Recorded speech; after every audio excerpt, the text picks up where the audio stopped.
Good morning and welcome to the STS-31 Post-Flight Crew Press Conference. Our crew of 5 has about 20 minutes of film and 26 or 7 slides with which to share their unique and rare perspective of this mission. And with that, I'll turn it right over to Crew Commander Lauren Schreiber. Thank you, Jeff. First of all, let me welcome everybody here this morning in the room and around the country who's listening in.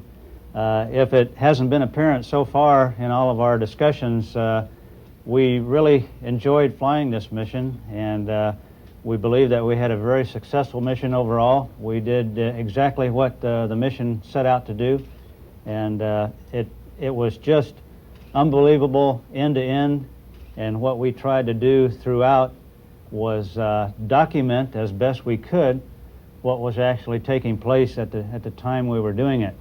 And that's what we want to do this morning then, is update everybody by means of a film that we've put together and also show you some slides after that. Before we get into that though, in case anybody does not know the rest of the crew members, on my right is Charlie Bolden, the pilot, and did just a little bit of everything on board the shuttle while we were up there, and we'll have words from him as the movie goes on. Bruce McCandless, MS-1, he was our HST expert on all of its systems, and also, of course, EV-1, and almost the guy to open the hatch and go outside and almost crank open the second solar array. Dr. Steve Hawley, next to him, he was our RMS operator, MS-2, going uphill and during entry, and did an excellent job, of course, of maneuvering the HST on the end of the magic wand, so to speak. And then Kathy Sullivan, MS-3 for the flight, again, also EV-2, and just about had her hand on the airlock depress valve to go that extra 5 psi to get down to vacuum for that almost EVA that we did. With that, and in order not to take up too much time so that we have time for your questions at the end, let's go ahead and get started with the film. We'll be narrating as we go, and one thing I would like you to try to pay attention to as the film unravels is the rather continuous pictures of the Earth in the background, and this is some of the beautiful scenery that we were seeing always in the background whenever you look outside and it's daylight, some of the very beautiful pictures of the Earth as the rest of the events unfold. So why don't we go ahead and roll that film. Let's hope it.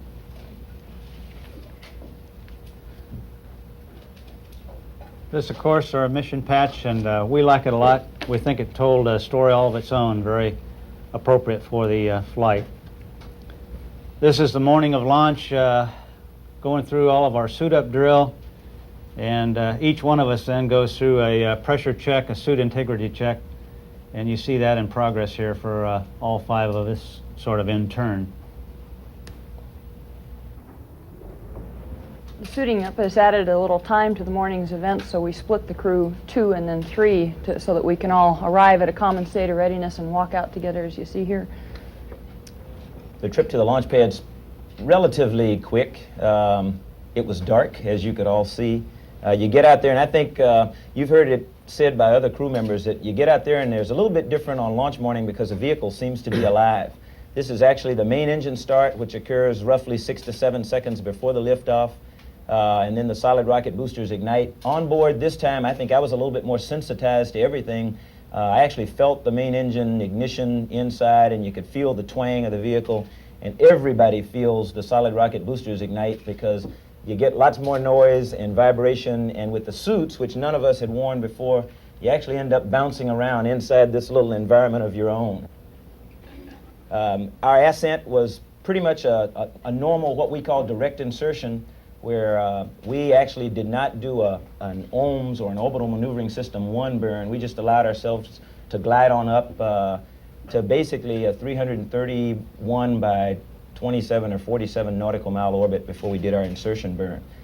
The main engine cutoff velocity was a little bit faster than we normally see, roughly 26,000 feet per second. And the most impressive thing to me was the way we could not see the Earth after MECO. As you all know, our altitude was unique for the shuttle program. We went to 330 miles circular orbit. It was truly noticeable and impressive from on board, and we hope that we were able to share some of that with you on the downlink television. First thing every crew does is get the orbiter configured for being on orbit, and of, I think, particular concern to our crew was the number of activities that we had to accomplish on flight day one, including checking out the RMS, which you see us doing here. We do that early in the flight, of course, because if there were failures with the arm, we would have overnight and the next morning to try to figure out what the impact would be on the Hubble Space Telescope deploy operations. In our case, the arm worked beautifully and there were no problems at all with RMS checkout, and we got that done on time on flight day one.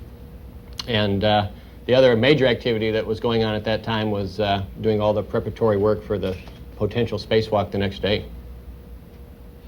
Okay, what you're seeing here is the power ratchet tool, which is a device produced by the Goddard Space Flight Center, adapted specifically to work on the Space Telescope, both the maintenance and repair missions and for deploying the solar arrays, which, if done manually, required 120 full turns, and in suited tests underwater, it proven to be fairly fatiguing. This unit has its own internal battery, a high-performance electric motor, and a little microprocessor controller to control the speed, the torque, and the number of turns per trigger setting, or per trigger squeeze. Here you see some additional configuration of tools going into the airlock in preparation for the EVA that almost was. In addition to configuring the airlock with about a dozen tools, most of which were unique to the HST possible deploy mission tasks, we had to conduct a pre-breathe, reduce the cabin pressure, and check out all three of the spacesuits we had. We had an upper torso assembly, which includes all the life support systems and computer monitoring systems on the suit, as a spare unit in the event that either of the primary suits for Bruce or I had developed a problem. All in all, it took Bruce and I the lion's share of our time on flight day one and a goodly measure of Charlie's time. Charlie was always the critical resource, being split between the RMS operations and the EVA. Early in the morning on flight day two, which was actually less than 24 hours after launch, we were given a go for HST deploy operations, and that meant that I was go to uncradle the RMS and move it over and grapple the Space Telescope in the bay, which you see here. We're trying to convey a sense, I think, of how big the Space Telescope is, and the fact that the aperture door is bright and shiny and it's right in front of the windows. And all of that, as I had described in the pre-flight press conference, was of some concern to me, being able to see, to do the task. It was about as difficult as we had expected, and the views, as you can see here, out the window certainly degrade rapidly as the telescope begins to come out of the bay. Charlie was very helpful at talking me through the deploy operations with the arm, particularly, as I mentioned, down low in the bay where the clearances are fairly small and you're trying to go slowly. If you look carefully through the window, I think you'll be able to see the rate at which we were trying to move the HST up out of the bay. Slow is good when you have two very large vehicles very close together. And as you know, it took a little bit longer on orbit to do that task than we had simulated on the ground, and I think that's probably to be expected given the fact that we weren't really the pacing item in the deploy sequence anyway, and we wanted to make sure that the job was done properly. There are a number of coordinated activities that actually need to take place. It isn't just Charlie and me operating the arm, but Lauren has to position the vehicle, the orbiter vehicle, in the proper attitude so that the sun shines on the proper part of the Space Telescope, and he had to make a couple of different maneuvers in addition to manually holding the orbiter's attitude near where it wanted to be while the arm and the telescope were in motion. We had a number of constraints governing how the orbiter could move when the telescope was unberthed and when it was in motion, and he had to manage all of that very carefully. We did find that this manual control of the orbiter using certain DAP settings or digital autopilot work very well, and have recommended that that be highly considered as a mode of orbiter control in large payloads like this. After Steve lifted the telescope clear of the bay, he went through a number of maneuvers, the end result of which was getting the bottom or the base end of the telescope pointing forward. And after Lauren oriented the orbiter, this was pointed toward the sun.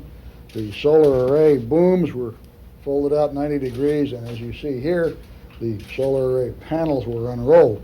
You have to watch very closely because this is a rather slow process, taking on the order of 6 minutes to fully unreel these sets of solar array panels.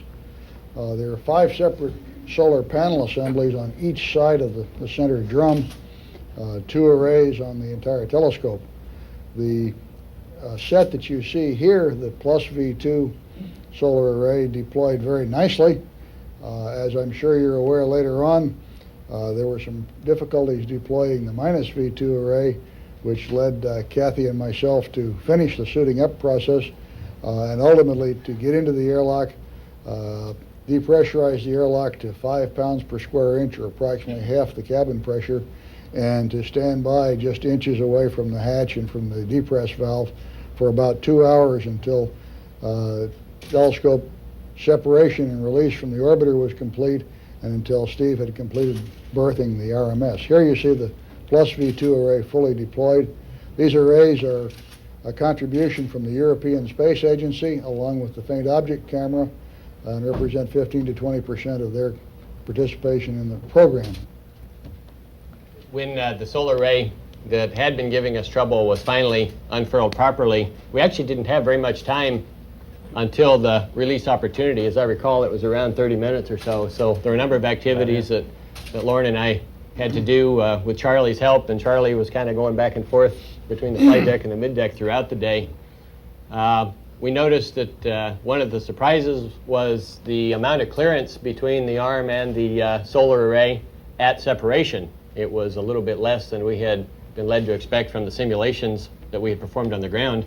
However, the control of the arm was very precise, and the control of the orbiter at separation was very precise, and we had no concerns about contacting the arm with the solar array. But it was something that Lauren and I kept a very close eye on. What you're seeing in this scene is actually the space telescope after release as we are flying over the western coast of Peru, actually crossing the Andes Mountains, and that to me was pretty spectacular from a visual sense. Some of the information that we learned on this flight that we hope to pass on to whichever crew is selected to do maintenance and repair missions on the HST is the fact that the HST is highly visible. I guess you would expect that just because of the way it's configured with reflecting thermal blankets and the big solar arrays, also providing a lot of reflecting surface area. We could see it for a long time, of course, post-release. In addition, we found throughout the flight, every terminator, we would be able to see the HST reflecting sunlight, even at a distance of greater than 40 miles. That was a little bit of a surprise.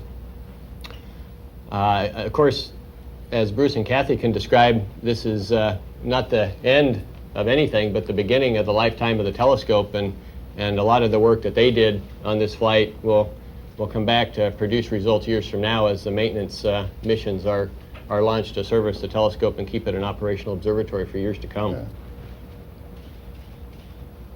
As Steve has mentioned, it is designed for a 15 to 20 year lifetime as an observatory facility, with planned visits roughly every 5 years to replace those components which are known to degrade, such as the batteries and the solar arrays, to replace anything that fails, and also to provide the opportunity for exchanging scientific instruments as the data which comes back from the current set of 5 instruments is analyzed and perhaps reveals new pathways to explore. I talked with the folks in the Space Telescope Operations Control Center this morning. They have rearranged some elements of the checkout, bringing the scientific instrument checkout forward and working on some minor problems in the pointing and control system. But all in all, they feel like they're about on schedule in terms of the amount of checkout that's required. Here you see me looking at the protein crystal growth experiment. This is a secondary payload from the University of Alabama in Birmingham. And in this close-up shot, chamber C3, you can see some crystals of carboxyl ester hydrolase, which was one of the compounds. The idea here is to create large defect-free crystals in zero gravity that can be used under X-ray analysis to reveal the exact structure of the protein. And once the structure has been revealed, you can tailor antibodies or vaccines or other biological agents and then produce those to yield the desired effect. Unlike zero-G electrophoresis, where we were attempting to manufacture commercial quantities of substances, this is just designed to discover the structure and do the rest work on the ground. This is one of the other secondary experiments we had. It was conceived of by a student at a high school at the time in Utah and sponsored by a corporation out there. What you see are three different views. The center one is the actual electrical arc being struck, and the two others are mirror views. And the idea was to look at what effects driving an arc and affecting it with outside magnetic fields would have in zero-G. We carried two IMAX cameras. One was the in-cabin camera that you see Kathy and me trying to get reloaded here. The other was the IMAX cargo bay camera, which we have not seen any of the film yet, but hopefully we'll see in another week or two. This is one of our... of Kathy's dad's fishing camp. Yeah, that's about right. I was obligated to make sure I got a few good shots of some key places in Baja California for my father, but we also tried to put some of the spectacular Earth views that we had on film to give you a sense of both the scale of the view and the rate of passage, which is a little slower, of course, at this altitude than lower flights. In some of the stills, which we'll get to later, you may get a better appreciation of this. Here you're over central Mexico. The two bright dots at the upper center portion of the frame are the two large volcanoes just southeast of Mexico City, and if you strain a little bit, just up and to the left of those volcanoes, you may see a slightly lighter, grayer patch of ground, and that is in fact the urban area of Mexico City itself. It was easy to have all of Mexico, literally from the California-Mexico border to the Gulf Coast and on up to Houston, in your field of view at one time from our altitude, which was very spectacular. In fact, as mentioned perhaps during the flight, on one pass roughly in this location going toward the east, we were puzzled to see a lake where we didn't recognize any lake should be, and on thinking about it, Lauren realized that it was Lake Michigan that we were seeing. And in fact, we later saw Lake Erie and Lake Ontario, being able to see entirely across the north-south width of the United States from over the Gulf of Mexico.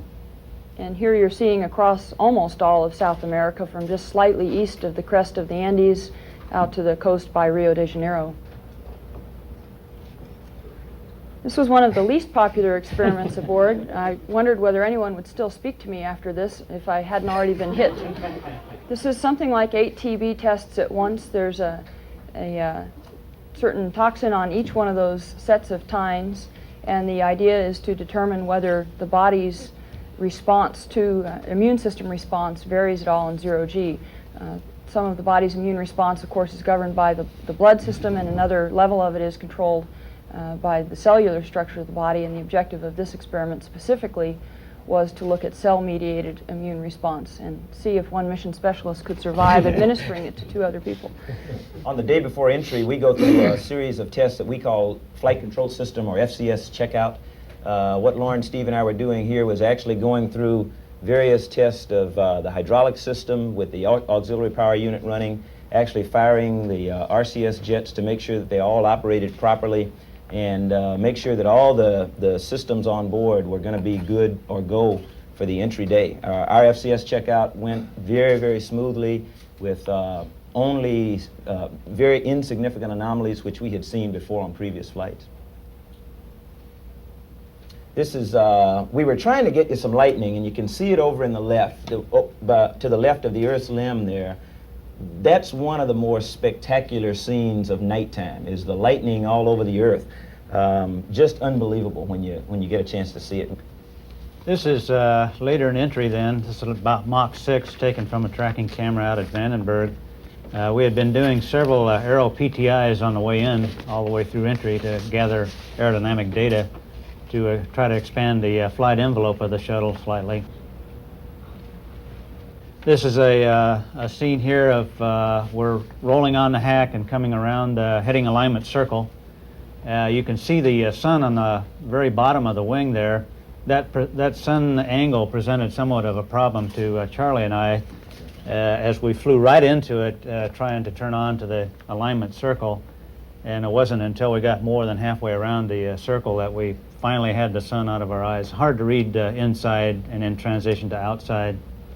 I was fortunate that Lauren is a real gracious soul, and the pilot is kind of a misnomer. You're a co-pilot, but Lauren gave me an opportunity to fly the vehicle a little bit as we went subsonic, and I thought it performed amazingly well. We've just come through the inner glide slope there, and once you start to pull the nose up, of course, you're losing all the precious airspeed that you had preserved at that point. Charlie lowered the gear about 300 feet above the ground, and we just came on in, establish an attitude, and kind of hold it for the landing. We had been sort of on again, off again for landing that day for the wind situation out at Edwards, as you probably recall, and we seemed to run out of airspeed a little bit quicker than normal that I'm used to in the STA, but the shuttle does have a lot of reserve capability there, so overall the landing went very smoothly, and the nose wheel derotation rate continued to be very slow for the entire derotation. We also flew the new carbon brakes for the shuttle program for the first time. Those brakes turned out to work very well. They're very smooth and very positive. I think they'll be a great asset to the program as we continue to fly those on other vehicles now, and then look toward returning to KSC for landing. And of course, I planned that stop exactly in front of the tower with this camera in mind, so we could get a new slant on things. And we did 30 or 40 minutes worth of post-landing cleanup switches and reconfiguring, and then we're ready to get out of the inside. Fairly cool outside that day. It was about 44 or 45 degrees wind chill factor, so we stayed inside the suits. We had sent along the regular blue flight suits that we thought we were going to get into, but as Lauren mentioned, the wind chill factor made it desirous to just, and the combination of your heat inside the suit and the coolness of the desert air out there made it perfect.